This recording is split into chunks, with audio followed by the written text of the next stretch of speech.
Hi, welcome to Bearded Meeple. Today, we're going to take a look at a game for 2 to 5 players, ages 10 plus, and it'll play in around 45 minutes or so. Now, I love playing games, and I rarely win, but when I play this game with my group of friends, the same person always wins, and you just have to accept it. It's brought to us by Big G Creative. It's The Wizard Always Wins. Let's take a look at it. In the game, there are a number of components. Each player will receive a dial and a token in their color. Their dial will go from 1 to 10 and indicate how many items they may draw from the bag. Your token will indicate turn order. There are 7 actions in the game. Each action is associated with a different character. We'll take a look at those in a bit. Each player has 8 gems they're attempting to get into the bag. We also have cards and tokens that will be used for set collecting to gain additional actions. And then we have 2 other tokens. One will let you turn your dial, the other will let you place your gems into the bag. Let's take a look at the actions, the setup, and the gameplay. If you take the action of the Queen, you will draw a card and then play a card into your personal play space. The Oracle, you will look at the top 3 cards, keeping 1, discarding the other 2, and then play a card to your personal play space. The Trader will draw a card and play a card, and then you can trade a face-up card or token with another player. If you take the action of the Apprentice, you will simply draw tokens from the bag equal to your level, and then apply their effects.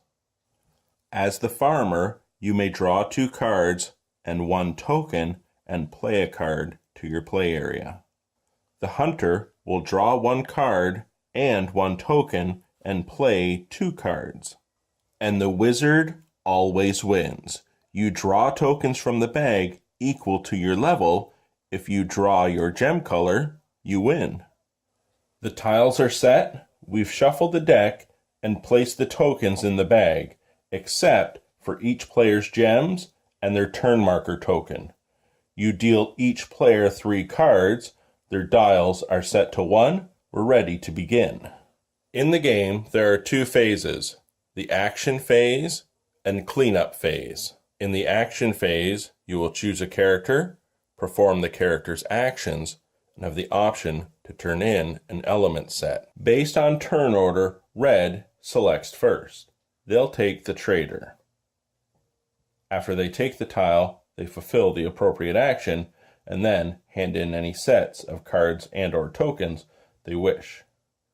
It's now Blue's turn. As their second, they'll take the Farmer. Again, taking the appropriate action and handing in any cards or tokens. It's then Green's turn. They take action 1, the Queen. After everyone's taken their turn, turn order is now based on the number of the tiles. So Green will go first, and then Red. Blue has the highest number, so they will go third. The tiles are reset,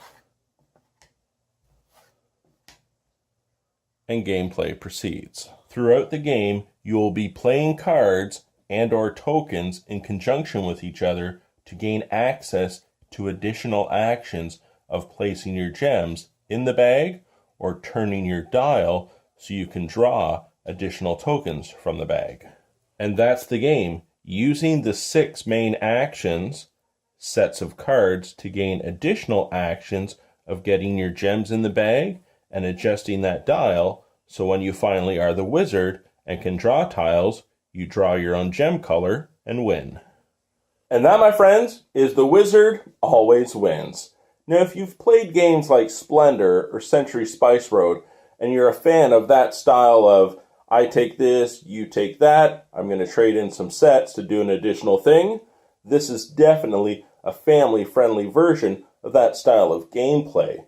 Now, it can be a little infuriating because maybe I've done all this work to try to get so many gems in that bag, someone else plays the wizard, pulls 2 things, and they win. But hey, that's the fun of the game.